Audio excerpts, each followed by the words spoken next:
বানাচ্ছি noodles and সাথে ছিল কাবাব। যেহেতু আগে থেকে আম্মু কাবাব বানিয়ে রেখেছে ফ্রিজে, আর এইটা তো এনি টাইম লাগেই, যখন আর নুডলস অথবা পাস্তা যেটাই খাই না কেন, সাথে কাবাবটা আগে থেকে বানিয়ে রাখলে সেটা পরে খাওয়া যায়। তো এখন বাজে রাত 2:30, আর এখন আমাদের লেগেছে খিদা।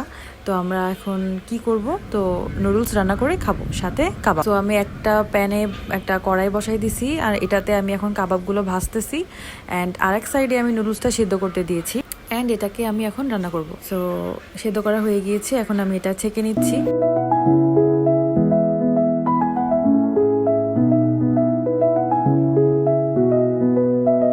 ছেঁকে নেওয়ার পর এখন আমি পেঁয়াজ রসুন দিয়ে ভালো করে এটাকে বাগার দিয়ে নুডলস রান্না করে ফেলবো। আর নুডলস রান্না করা হয়ে গিয়েছে, আর এখন কাবাব ভাজতেছি। আর